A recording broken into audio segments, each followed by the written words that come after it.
Hey everyone, and welcome to Chef AJ Live. I'm your host, Chef AJ, and this is where I introduce you to amazing people like you who are doing great things in the world that I think you should know about.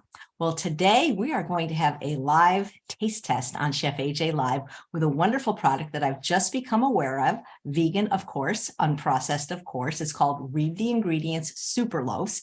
It was created by Bobbi Giudicelli, who also is an author of a book, which we're going to talk about. And I'm going to taste these live on the air. They look absolutely delicious. There's 4 flavors. I'm going to taste them in alphabetical order. The apple cinnamon, the banana, let me get the name right. Is it banana nut? Let's make sure. Banana nut and the carrot cake. There is a 4th flavor. I cannot eat chocolate because I'm sensitive to chocolate. It causes me to have migraines, but we did have very trusted friends taste that one yesterday. I will taste these on the air. I will give you my honest opinion, but first let's meet the product creator, Bobbi Giudicelli. Nice to meet you. Thank you, Chef AJ. It's really such a pleasure to be here. Now, how did we hear about each other? Because we live pretty much in the same city. What a coincidence. It's such a pleasure to be here. Now, how did we hear about each other? Because I'm getting an echo. Yeah, it's better now. Did you become aware of me? Did I become aware of you? No, I became aware of you over the years. Forks Over Knives was a key component of my journey to this lifestyle. And whenever you have been featured or presented on Forks Over Knives, I have seen that. So I looked into your background. And then I was on another podcast and a woman was mentioning you as well. And I said, there's something very, it's like when the universe starts dishing things up, I pay attention. And I said, you have been presented to me too many times. I really want to explore who you are. And that's what I did, because that's what I do. Nice. Well, thank you for reaching out. Because I love making people aware of things they might not have been aware of before. By the way, I think your packaging is very cute. Oh, I gave the chocolate one, which is purple, away, but we've got the apple not cinnamon, sin loaf, which is not a sin to eat this. And then we have the banana nut and we have the carrot cake. And you're going to talk about how people can get these, I'm sure, but do you want me to do the live taste test first?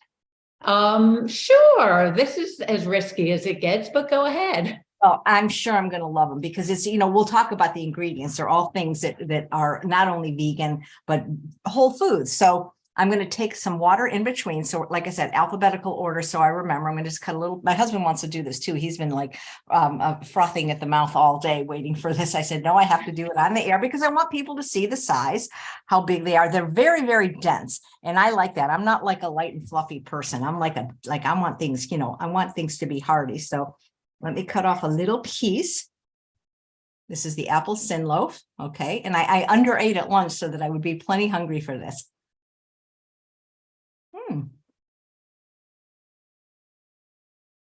So I will say, just so think about this as you're tasting it, it was originally made to be breakfast. So that is a complete breakfast. So you get the density, you get the flavor, you get the lack of added sugar, which is very important to us because one of the things that drove me to create these products was on the go. I could not find a single packaged product that I could eat based on it not being processed and based on it not having tons of sugar or created to be way too sweet for me. And so this is something I have with every single morning since I created the recipes over 7 years ago. This is what I eat for breakfast every morning with my coffee. It's dense, which I like. It's not too sweet. Now, so people that are eating Krispy Kremes might not like it, but I think my people will love it. Let me read the ingredients on this one. You're going to love this. There's not even dates to sweeten them, so they're not super sweet.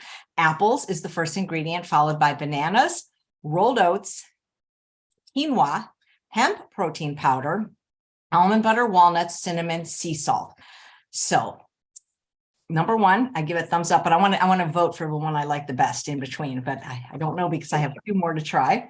So that was, and I could feel that these are very filling, that I might not even be able to eat a whole loaf because I could feel that they are going to, because they're food. They're not sugar and flour. They're actual food. Right. They're grains and they're fruit. So that makes a big difference. Okay. Well, I love anything banana. So I don't know. I think here we go. The second one. This is the banana nut. Oh, you see, I love banana. Oh, good. No, not that I didn't love the other one, but Yeah, I get it. I think about Sara Lee banana cake when I was little. I don't want to talk with my mouth full. That's okay. I'll fill in the blank for you. It's funny that you say that it reminds you of a Sara Lee banana cake or something like that. I just actually wrote a blog that I think went up on our website this past week about our desire to eat nostalgic foods in these difficult, challenging times, that we still want to comfort ourselves.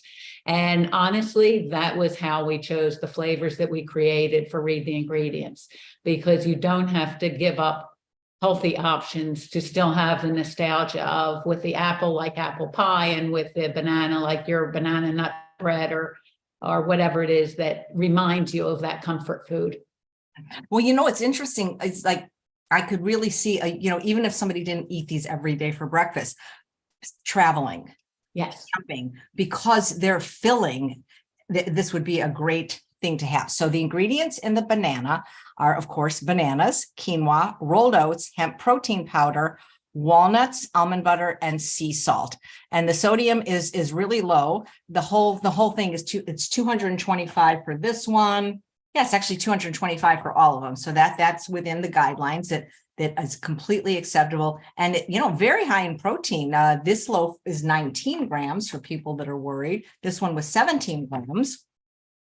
But let's try. The other thing I want to point out to you, the fiber. The fiber count is very, very good. You will not find a processed packaged product that has fiber like this. All right. So I cut off a little piece of the carrot cake.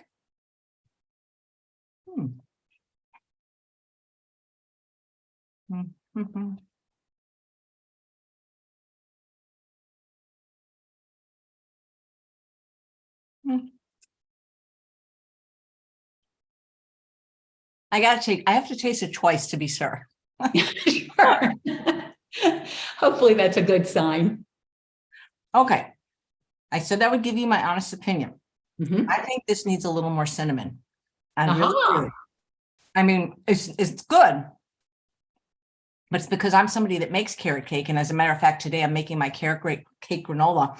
I would like a little bit more cinnamon or some spice, cinnamon, to make it more carrot cakey. That would be my only suggestion on this one. Okay.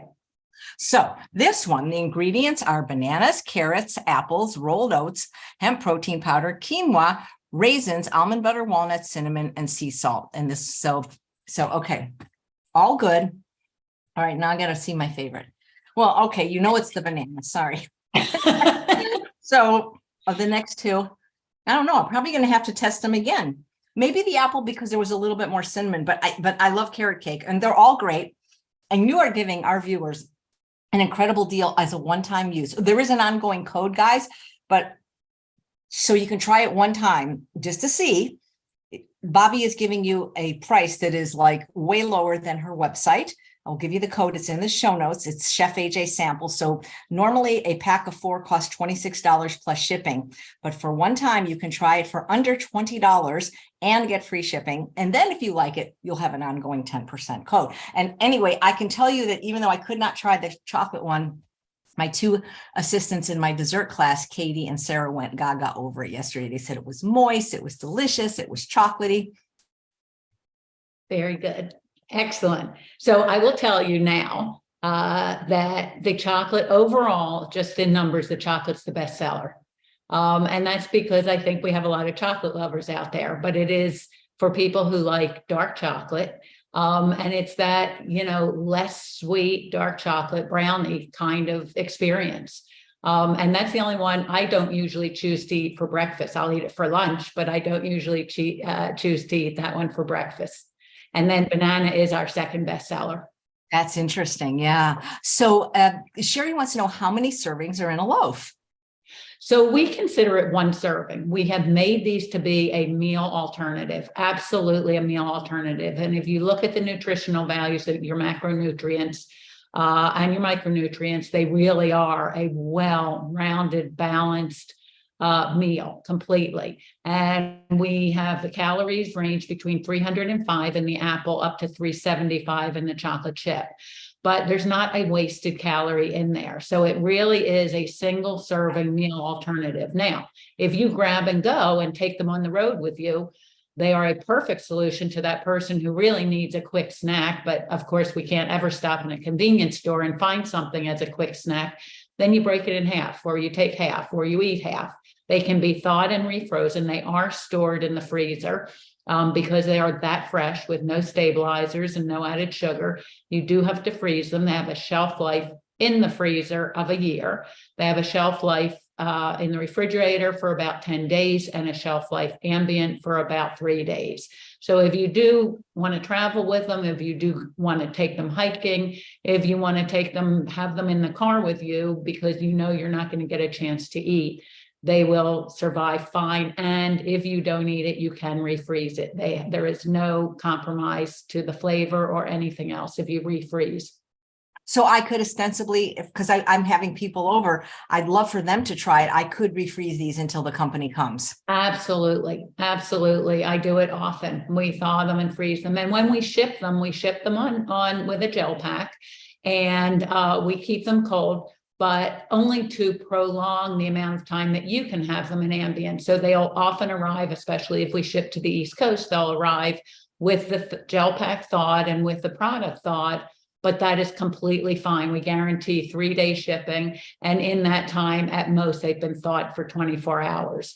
If it takes that long to get there, it is not a problem. Just stick them in your freezer, and we put that instruction on the box. Nice. How long have you been doing this? We first launched the company and the products, I can tell you exactly 3 months before COVID, because COVID was a blessing and a curse for many people and many businesses. For us, it turned out to be a blessing, I think. Well, I guess, or maybe we're just the kind of people that make anything, find the silver lining. But we really got to do a lot of market research. Our strategy changed from immediately going into retail to going e-commerce, where you're really connected with your customer and all of that. So we launched then, but we've had 2 iterations of rebranding and repackaging since then. And this is our latest iteration, the one that you've been holding up. And we really feel we've ended up making a better product. We reformulated to make it more nutritionally balanced.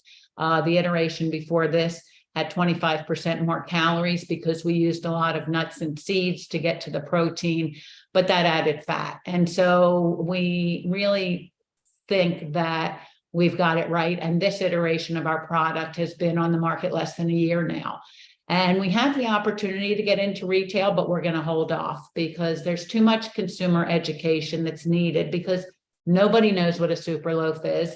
This can sit in the freezer in retail where frozen breakfast is, but nobody's going to look at it and understand what it is and what the value proposition of something without the sugar and without being highly processed is. So we are going to invest strongly and strictly in e-commerce at this time, or alternative platforms or alternative sales channels. Like, we're getting into some gyms, we're getting into coffee shops, we're getting into places like that. But to go into the retail grocery store right now does not make sense. Well, but still, congratulations on getting accepted. That's not easy to get shelf space anywhere. Yes, I know.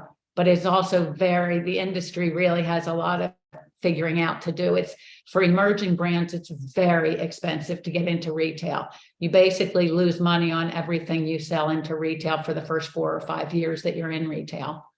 Wow. So yeah, so we're, as a business person, that's not the best way. So we really want to invest in educating our consumer, staying close to our consumer and understanding who our market is, because we know this product is not for everybody. The person who is eating Dunkin' Donuts or they have no interest in this.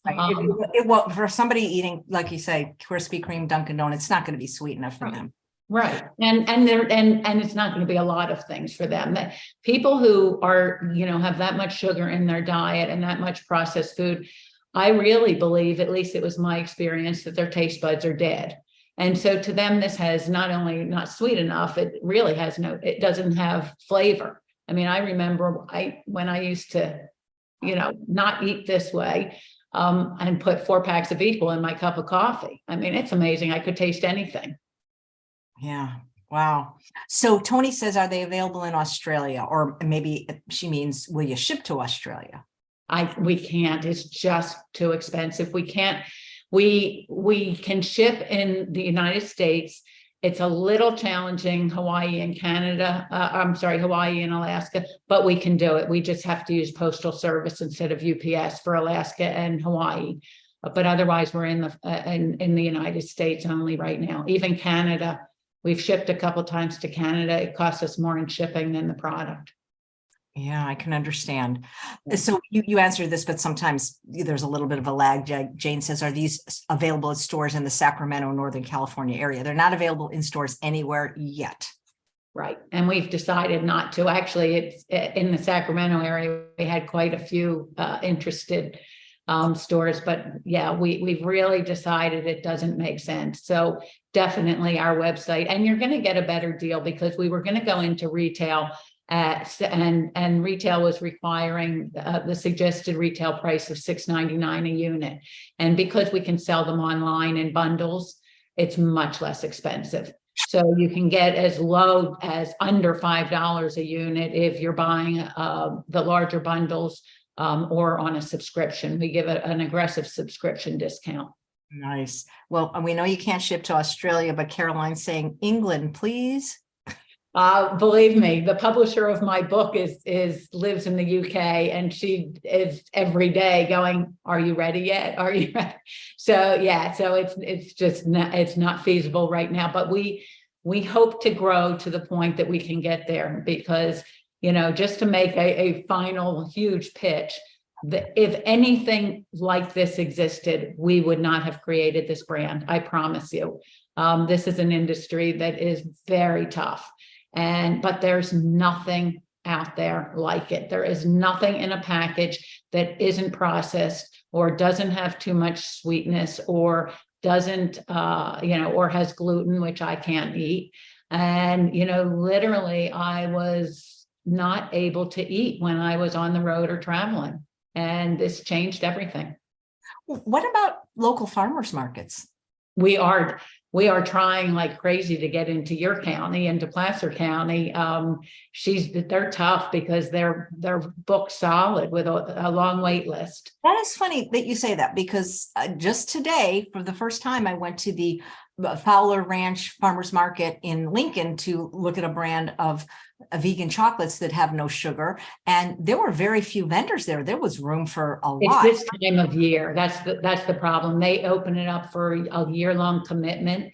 So all of the farmers, if you know Carol, who holds all the cards for the Placer County farmers markets, please put in a plug for us. We have been trying for months. I mean, I will, because the one on Wednesdays at Sun City, Lincoln Hills, that's very small. And then there's one at Mahaney Park. So, I mean, I will try. I mean, because that would be like a great way because I think, people like to sample things sometimes. Yes. Before buying, yeah, absolutely. Absolutely. So we've been doing other events and they have been hugely successful. We were down at Vegan Dale in Los Angeles last weekend, 2 weekends ago. And when people tasted it and saw the difference, even here we are at a vegan festival where everything there is vegan, very little of it was super clean. And people were, just in awe. I mean, we were very successful there. So you're absolutely right. That's what we want to be doing. Sherry says, what about going on Shark Tank? Yeah, no, thank you. Not at this time. At this time, they would hold all the cards. And because we're too small, if that makes sense. I have some other very creative ideas. Shark Tank is, I'm not opposed to, some of the sharks are really outstanding, amazing people I would be happy to work with.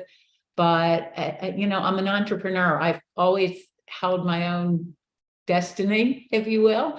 And, that it's an interesting topic.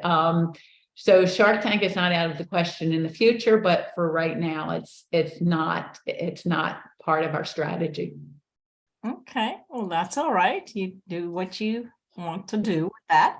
Well, tell us a little bit about your journey into healthy living and healthy eating that propelled you to create this product. Oh my goodness. So, so as you mentioned, I wrote a book, and the book does tell my story.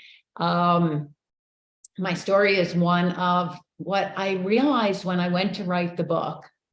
It was a problem with a relationship with food. It wasn't that I ate badly, which I did. It wasn't that I ate badly was not the problem. My whole relationship with food was a problem. And by that, I mean, well, I had eating disorders for many, many years. So a lot of people, their weight is their problem, so to speak. I controlled my weight always by having eating disorders and disordered eating. And I thought, as long as I'm thin, I'm healthy. And lo and behold, I reached the late 50s, my late 50s or mid 50s, and all kinds of people, including myself, were having health challenges. And my sister, this all happened at the same time. So my sister died of ovarian cancer. My father progressed very quickly into dementia or Alzheimer's. I don't even know that they ever gave a final diagnosis, and ultimately died of heart disease. And I was struggling with fatigue and basically feeling miserable, bad sleep patterns, bad digestion, but absolutely so fatigued that my normally active life just didn't happen anymore. And I just decided it was time to stop kidding myself and to move into and teach myself what it is to be healthy and what it is to eat healthy. And the journey was really self-taught, because Western medicine, as I'm sure you know, does not really understand or address how much food should be our medicine. And so I just went on the journey to teach myself, and I did. And it's amazing, because I would tell you that I was a food addict. Food was my drug for my whole life. And suddenly that's not a problem.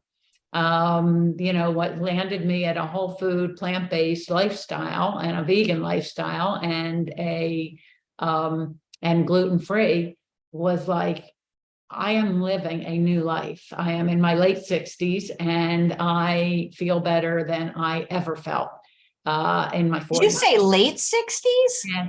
No way, maybe late 40s. Yeah, thank you. You're very sweet. I'm 67. Wow, you look amazing. That's fantastic. Yeah. Did And any I do attribute it to my lifestyle, because the other areas of my lifestyle worked for me, but food never did. And now it does. I mean, I'm very active. I exercise a ton.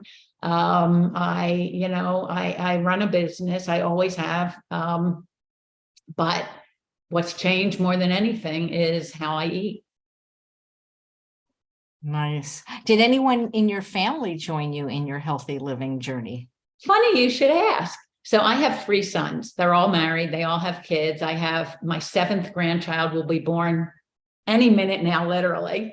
And my 3 sons live all different parts of the country. One lives very close to you, and one lives in San Diego, and one lives in Boston. And since I went plant-based, 2 of my 3 sons have gone plant-based, and their families. And the third, definitely the one that didn't go plant-based, definitely cleaned up how he eats. So yeah. So, however, I will tell you, my husband did not. Why not? My husband is complete opposite of me in one way, in several ways, but in one way. And that is, he really spent his life thinking this is hard to say. Like, I've never answered that question, the why not. The why not is because he refuses to, but the why not is he likes to do things the way it's comfortable and familiar for him. And he grew up in a family with very loving parents. And his parents were, right out of south of France. His mother was very much a nurturing cook and put dinners and cooked breakfast every day and dinner on the table every night. And so my husband's very influenced by, that's the way it always was. That worked for them. That works for him. And he's going to stick to that. And no matter what kind of conversations that I used to try to have with him about his health and about, other ways that I think he would be positively impacted if he did make some changes, he really doesn't want to hear it. And so to make peace in our home and within our marriage, I had to learn how to respect his decisions, and he had to learn how to respect mine. And I talk about that in the book because I think that's an issue for a lot of people.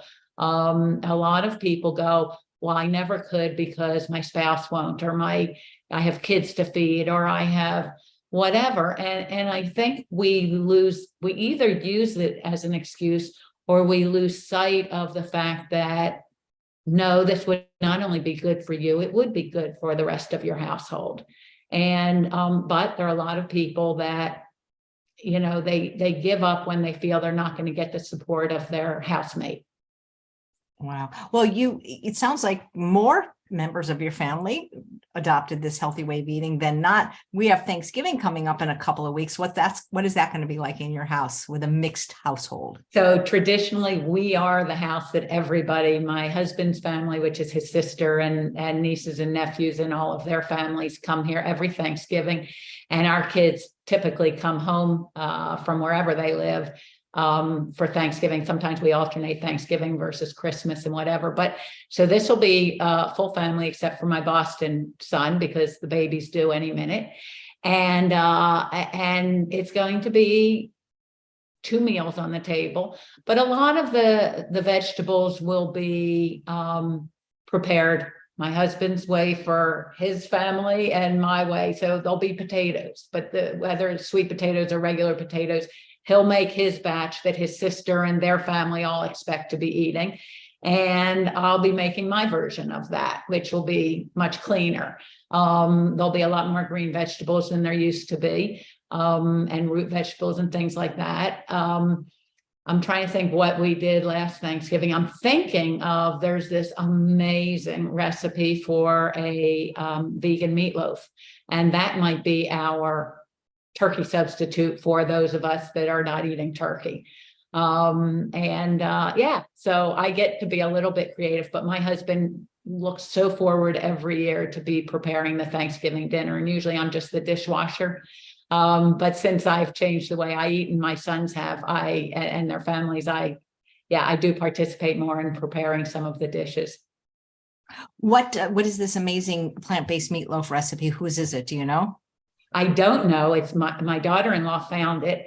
Have you ever eaten, do you go up to Lake Tahoe very often? I don't. I've just moved here about 5 or 6 months ago. I know it's only about 2 hours away though. So if you ever get up there, there is called Sweetwater, I believe, the restaurant. They make an amazing vegan meatloaf. So she said she found a recipe that, and I've asked them, please tell me exactly what's in it to make sure it's clean. And she found an amazing recipe that sounds very similar. So I'm trusting her, and she's either going to give me the recipe to make, or she's going to make it. Nice. Yeah. That's good. So since you aren't in stores yet, how are people finding out about you and your product? So we're just now starting to launch pretty significant e-commerce campaigns. We held back on that, thinking that we were going to go into retail. So that's how most people are finding out, either word of mouth or ads or whatever. But and we run a pretty significant email campaign if you're on our email list. But to date, that's how people have found out about us. That is going to get a lot broader. Plus, I have been featured on or an invited guest on a number of podcasts, especially since I published the book last February. I have been invited on podcasts, and we definitely have attracted customers from that. Nice. So here's a question from Tina, who's watching live. She says, I am allergic to all nuts. Will you ever make a flavor without nuts? I don't know. I can't answer that because we're just, once we get traction, we actually have a second recipe that also had nuts in it, but we have a second product type that we used to have that we pulled to repackage and reformulate. But that had nuts, but we have a lot of ideas of about what is coming. And yeah, so it may not be a loaf that doesn't have nuts in it, but there will be products that do not have nuts. Great. You know, what flavor I would love is lemon poppy seed. I will definitely take that into consideration. As a matter of fact, that was what was coming up next of our other it was more of a portion snacking product. And so lemon poppy seed was definitely on the list. Yeah, that's not because when I see like the Bobos or I forget the other company they have at Whole Foods, it looks delicious, but it's flour, sugar, oil. Right. Right. No, lemon poppy seed is definitely one that has gotten onto our list. Yeah. Even though the amount of salt is very small, it's literally the last ingredient and only 225 milligrams of sodium in the whole thing. Dr. Goldhammer would not sell these. If you could take the salt out of even one flavor, everything else is like Goldhammer perfect in here. We could we could easily do. The salt really is in there and was in there to enhance the sweetness. And that was it for the people that were telling us not quite sweet enough, because this last iteration we did have more of we put more fruit in and does have a denser flavor profile for what flavor it is. The carrots, the carrot is always one I love to show people the inside of, because you can see I don't know if you can see that on the camera, but we use real shredded carrots. These are real carrots, and it's it's now that we have so much of the fruit or the flavor that it is, the vegetable, whatever it is, we could probably either reduce or take out the salt without much of a problem. And that's fantastic. So on your website, you talk about nutrient-dense functional bread. What does that mean? So because we are of a different generation, that term functional bread was brought to us by someone very young who's a big blogger on healthy food. And she absolutely loved our product. And she wrote about it. And she, so we do get some organic growth through organic, ads.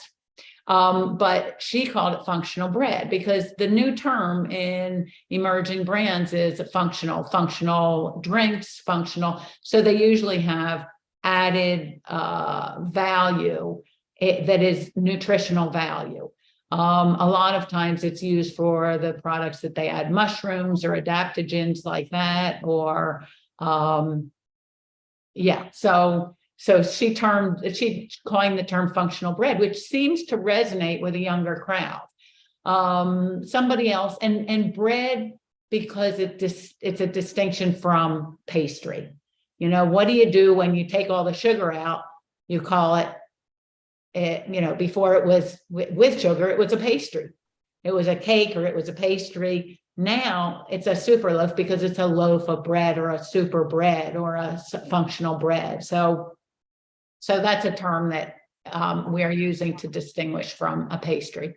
These would make great stocking stuffers. They'd be perfect for. And Jay's saying, I hope I look as good as she does when I'm 67. And Kathleen is saying, maybe you could sub sunflower seeds for the nuts for those of us who have a nut allergy, or maybe tahini, or maybe make a low fat version. And Sherry's suggesting a gingerbread flavor. Oh, I'd like that. Yeah. Ooh. That would be interesting. I'm not a big fan of gingerbread, so that would be interesting because I'd have to get someone else to taste it, make sure that we have it right. Or pumpkin spice, people are saying, yum. Yeah. There are definitely lots of opportunity out there. People would love a nut-free, a low fat, a no salt. The sky's the limit, Yeah. So, we are very proud of what we've created. For what it offers and for how unique it is for what's on the market. yeah, there is nothing else like it out there. And, you know, the one other thing I wanted to share is that when people do find us, they convert from our sample pack to a subscription at a very high rate, higher than any other product that is, any other food product that I know of that is sold online. So our conversion to a subscription for somebody after they've purchased our sample pack is usually like around 30%, which is unheard of in the business. That's great. What came first, you writing the book or you creating the product? No, we created the products. We created the products and the brand well before the book. I wrote the book and published it this past February. I started on the writing project in September. And the only reason, well, there were a couple reasons why I wrote the book. I've always wanted to find a way to pay it forward. When I was seriously struggling with eating disorders, I made myself a promise.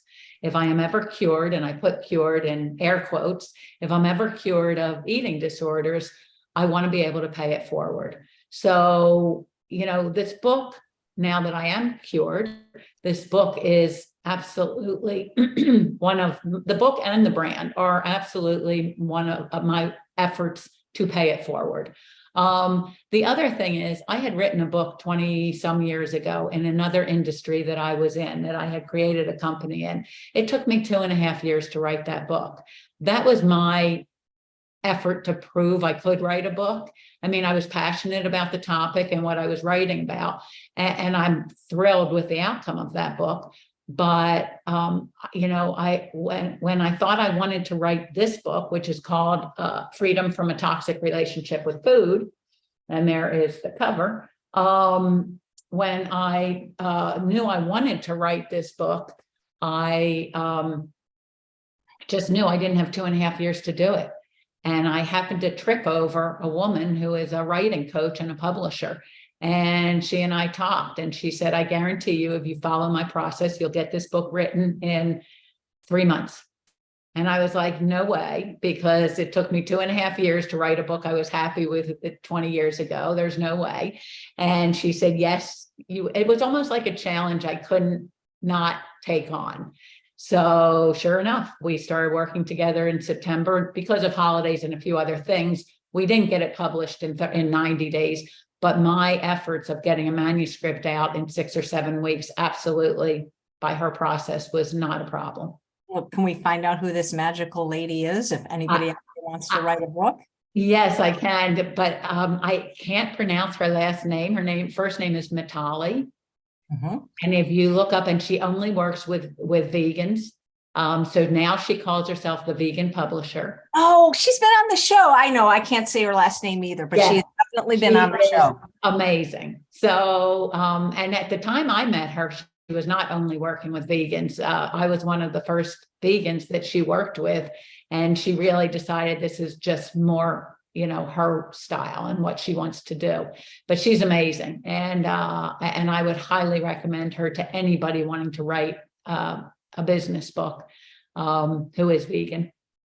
Nice. One of the things I read your book, or at least I listened to it on Audible, and you said this, and it kind of cracked me up. And it's something I've often thought about, is why is it that we always celebrate everything with cake? Like, where did that start? Right. I think it's that it's not just cake. It's, we have to socialize. Like, it's a requirement to have food, overindulge in food. You know, it's no more about being at a social gathering. It's more about the food or the alcohol or the whatever.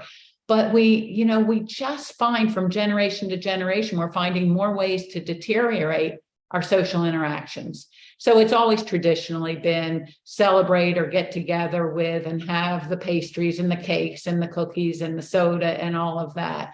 And now we move to such a far extreme of socializing over social media. But yes, why is it that we say, well, the example I use in the book is, back in the day when I ate horribly, I can't start my diet until. until right after my birthday, until right after Halloween. Well, Halloween leads into Thanksgiving and Christmas and New Year's. And then we have an excuse to eat junk for those 3 months or 4 months of the year. And then we'll start our diet in January. And that lasts you about a week. And, we're going to a wedding and it's all about the food and the cake and you have to have stuff there. And because, yeah, I think it's very sad. I really do. I know in the days that I really was so afraid of food, I'm not a real social person anyway, but I would get scared about going to social events because it meant the food would be there. And can I resist it? I do. I think it's really sad. Well, it's sort of like what you also talked about in the book, what you called it habitual eating. Mm-hmm. Yeah.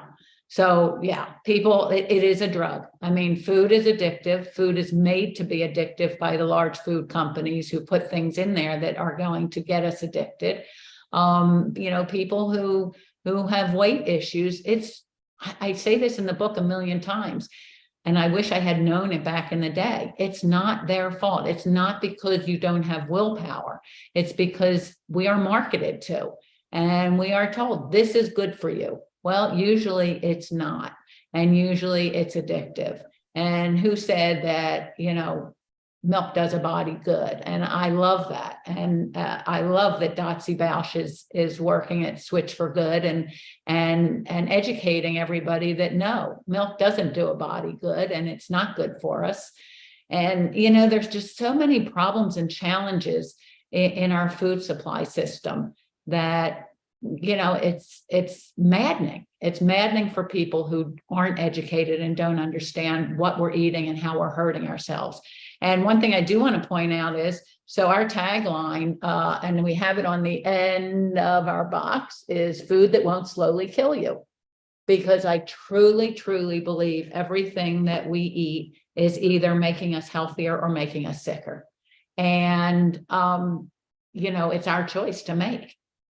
I love that tagline. Dr. Goldhammer would love that tagline. I think my favorite part of your book is you mentioned that, you might have been raised this way. Many people watching, I know I was, which was if you wanted dessert, you had to finish everything on your plate. And so we're rewarding people by having them overeat more food. Makes no sense. Right. Does that make any sense at all? And I know. The insanity of how we are all raised and influenced. And I did spend a lot of years, I also talk about in the book how there was so much noise in my head around food and around eating for so many years because I was constantly negotiating. Well, if I eat that chocolate cake, that just means I'm not going to be able to eat tomorrow.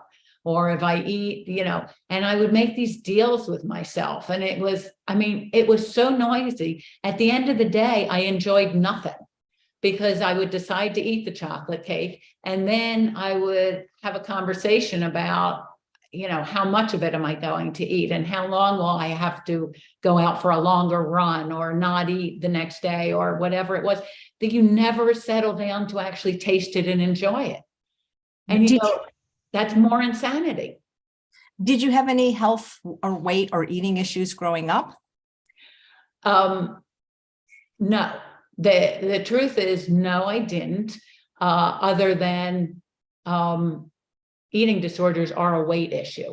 So my eating disorders started as a way to control my weight. But I was not heavy at the time that I was probably normal to considered slim as far as that goes. However, I'm very large boned, and my sister was about 5'1". I was 5'8". She was tiny. She was this tiny, petite little thing. She was all about vanity and what she looked like. I was all about just going out and doing sports and playing. We lived these different lives, but I would look at her and I would go, that's what you're supposed to look like. So, being very large boned and 5'8", how was I going to get to look like my sister at 5'1"? I'm going to starve myself.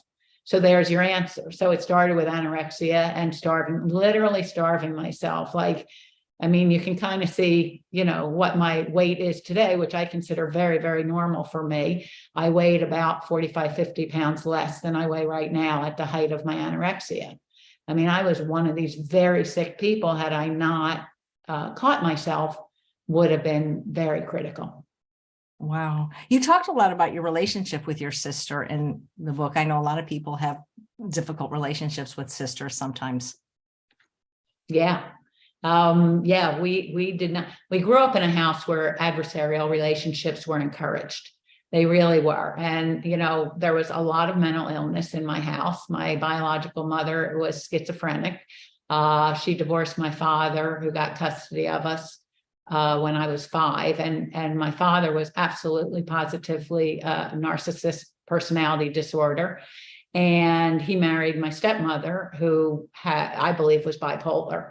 And so there were all these dynamics of mental illness going on around me. And there were 4 kids in my house, 2 that came with my mother, my stepmother, and my sister and I, and we're all a year apart. And competition and adversarial relationships were encouraged. And so she and I just never got along. And she was not an introspective person. I'm very fortunate that I was. I knew our household was not normal. She never did. She just reacted to the feelings of abandonment and whatever else comes up with a mental illness. And you know, I was the second one born when she was 17 months old. And, you know, I was the enemy, because if she's not getting love from the parents, it must be because I came along. And then she got sick and I became her primary caretaker. And that created the last year and a half or 2 of her life where it was the only time in our lives we behaved like sisters. Wow. Well, I'm glad you had some. Yeah, it's you know, all kinds of silver linings to, I mean, nobody, nowhere do I think she deserved to die and have this horrible disease. But for my life, I will tell you, there are a lot of silver linings that I experienced that with her and for her and took care of her. Wow. I'm sorry, though, that she had to go through that. One of your sons, one of the vegan sons, I believe, is in business with you for this product, right? Yes. Yes. He is my co-founder. He came to this lifestyle differently. Like, yes, it was, I would like to think some of it was my role modeling, but I guess it was a role model of as his mother for 40 years. He got major into cycling and racing and bike racing. And for him, his change in diet and lifestyle started as a athletic performance motivated. And the other thing that he shares very much with me is he's a major animal lover. He's got donkeys and chickens and dogs and cats. And, you know, I have what I have, which is a herd or 2 or 3.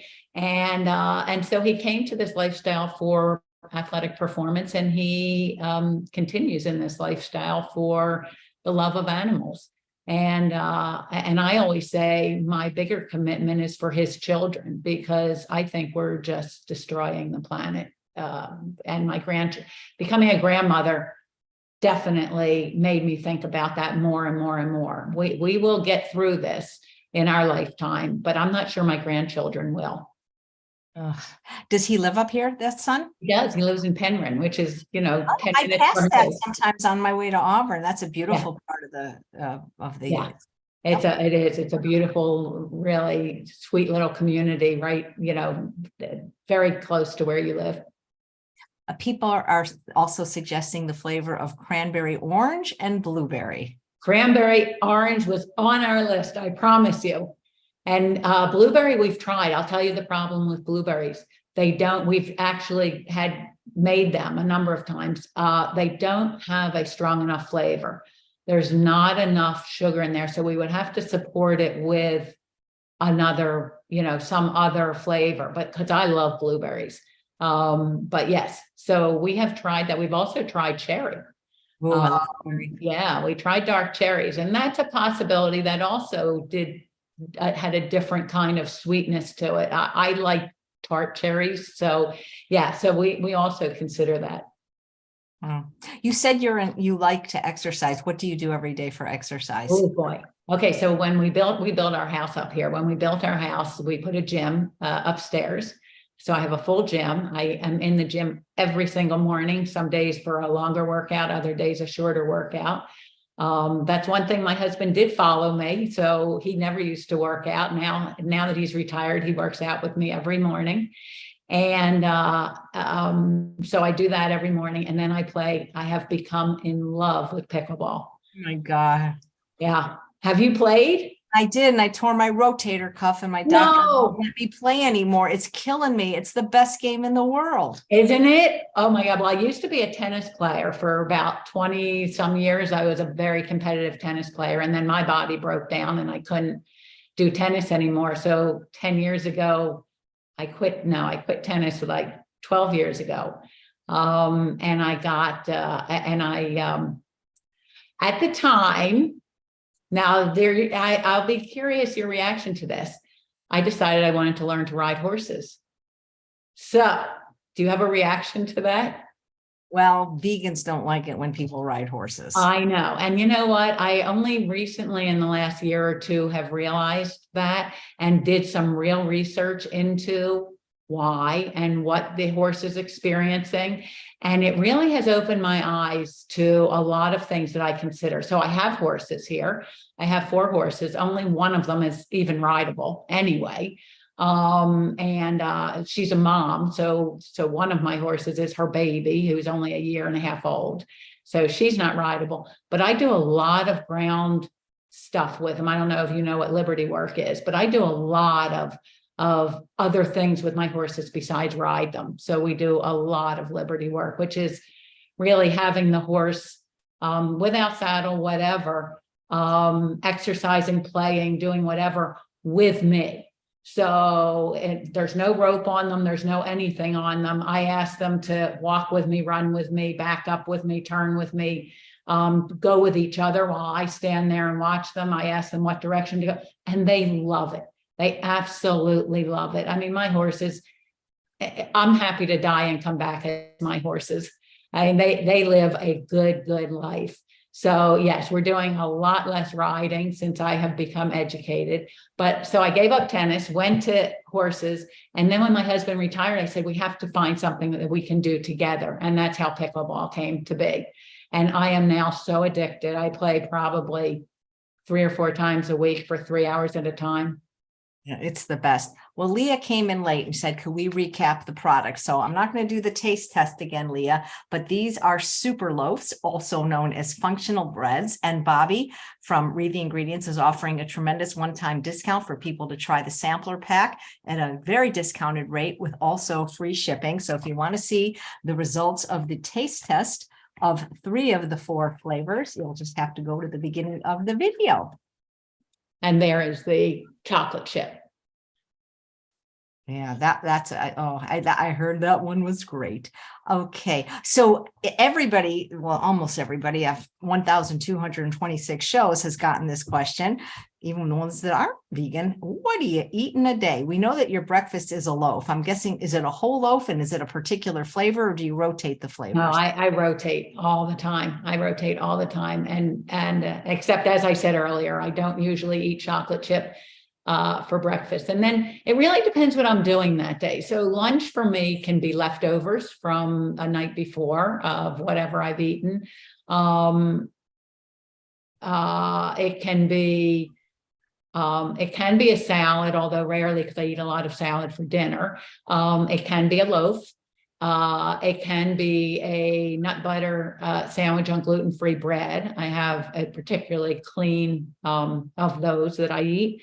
And then I usually have an apple or fruit or whatever, if it's summer, better, other fruit, whatever. I usually have fruit during the day. And then dinner is always, my husband and I always agree. For anyone that hasn't been here the whole time, my husband does not eat the way I do. So my husband and I always discuss what we're having. And if it's something I can make my version of, I do that. So for example, one of our dinners is tacos.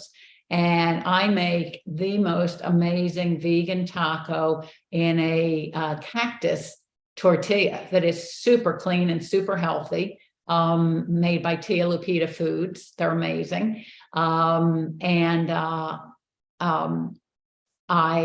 put all kinds of mushrooms, vegetables, cabbage, I mean, all kinds of stuff in there. So my husband will make his version, I'll make my version. I have found some amazing, clean, gluten-free pastas, and I'll make a pasta with a red sauce that my husband makes from the tomatoes in the garden with vegetables in it. Yeah, dinner's exciting for me. Sundays we have pizza. Tonight I will have pizza. I make my own gluten-free crust, super clean, and all I put in on there is whatever vegetables. I usually have a ton of mushrooms. I love mushrooms. And if I have eggplant, I'll do that. If I have, I'll put spinach on there, and I mean, all kinds of broccoli, whatever. And pizza has become, like, pizza used to be my absolute downfall food when I didn't eat healthy. I had no limits to what I ate. It needed to have a ton of cheese on it.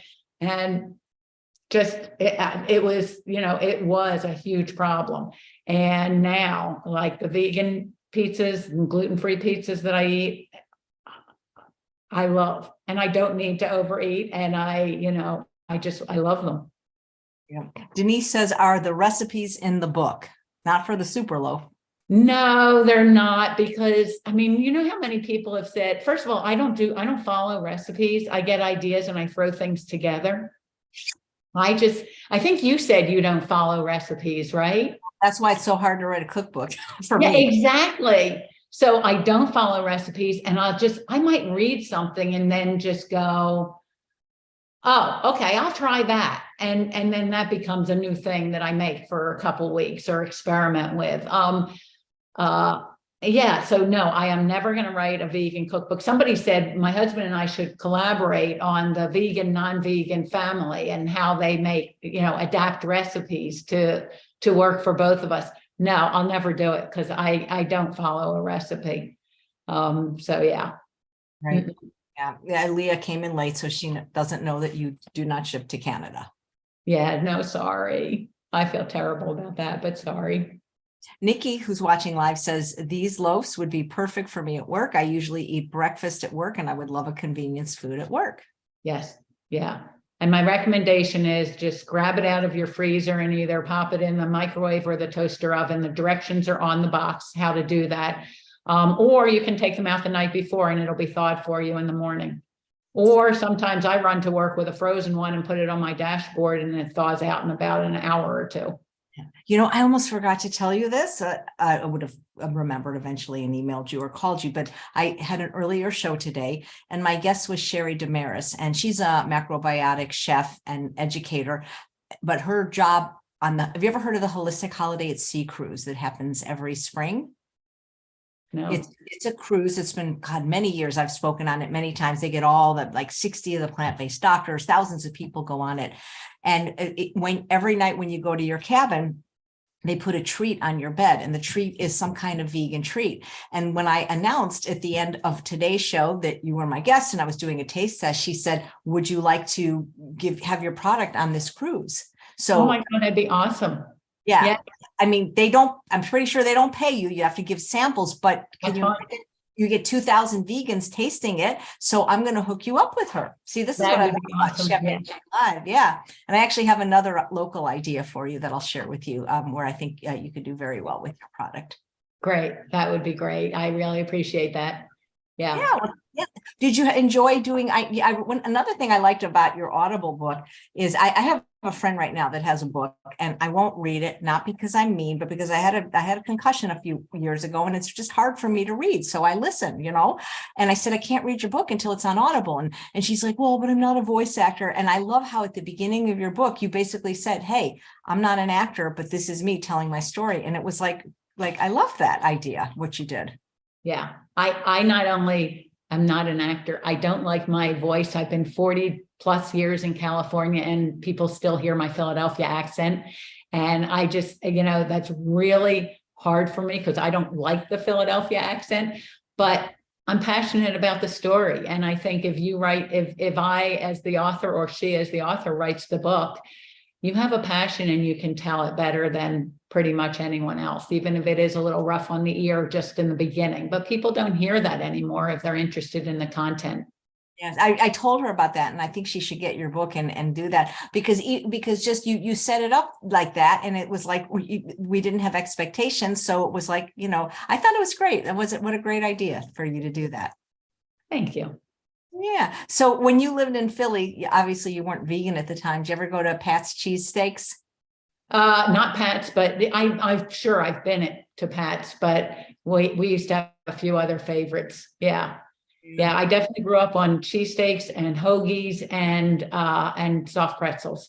Remember Scrapple from Philadelphia? Never tasted it, never would, never tasted hash, never would. I did draw the line somewhere. Come on. The thing is I literally became vegan like the first week of going to University of Pennsylvania. So I never got to taste it either, nor did I ever get to taste the cheesesteak, not even a vegan one, but that's okay. I'm okay with that.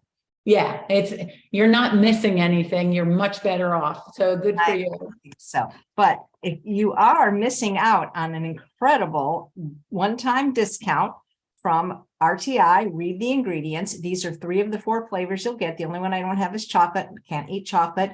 Gives me migraines. So I gave it to 2 friends that loved it. We've got the apple cinnamon, the banana nut, and the carrot cake. These are functional breads, super loaves, meant to be a meal replacement. But who am I to say you couldn't have it in another time of day? They're hearty. They're filling. They have no refined sugar, no oil, minuscule amount of salt at the very end. And you don't have soy. Unfortunately, like Kathy, if you have a nut allergy, they do have some almond butter in there, but you can try all 4 flavors with free shipping and at a much less discounted price of what it would be on the website, one time only, using Chef AJ sample. All that information is in the show notes. What are show notes? Only people on Facebook want to know because they can't see them. You got to hop on over to YouTube and just look right underneath the video, and everything is right there for you, including a link to Bobbi's book if you're interested in hearing her story. Thank you. Of course. Well, thank you. I wish you every success. And the fact that you got accepted into a store, even if you're not going to go that route now, that means, that you have, they don't just take anybody, I know. No, they really don't. And we actually got a lot of acceptance. The other drawback to that way of marketing is that now, like whether it's Whole Foods or Nugget or any of those, they have calendars of when they do category reviews. And, like we started going after the retail market in May. Well, guess what? We missed the window for our category review. Wouldn't even come up until early 2023, like for Whole Foods and places like that. It's such I hate to say this. Okay, I won't use that word. It's a losing game. It's a losing proposition to take a brand that is so unique and so unfamiliar to the consumer into a retail store. It just works better for us to have direct contact and go the e-commerce route. And we are making a big push to get on Amazon to attract the Amazon shopper. But the truth is, at the end of the day, we really love to know who our consumer is, and we love to stay connected with them. And we do with anyone who shops on our website. Great. Well, thanks, Bobbi. Thank you, AJ. I so appreciate it. And since we live so close, I am bound and determined that we are going to meet in person one day soon. Well, we are. I don't know. You're probably already busy Thanksgiving Day because you have a family, but we're getting together at Himalayan. It's a really wonderful restaurant, and it's a vegan restaurant, organic restaurant in Sacramento. And that's what we're doing at lunchtime, getting the group together. That's great. Have a great time. Yeah, my kids from out of town will be here. So I understand. Yes. Yeah. But I will look forward to that opportunity. Right. And I'll see what I can do when I go to the farmers markets. I'll be going to another one next week, and I'll see if I can do a little investigating. That'd be great. That would be great. Thank you so much for having me. I really do appreciate it. Oh, you're so welcome. And thanks all of you for watching another episode of Chef AJ Live. Please come back tomorrow 1 hour earlier because my guest is Dr. John McDougall and his wife, Mary, and we will be in for another fun episode.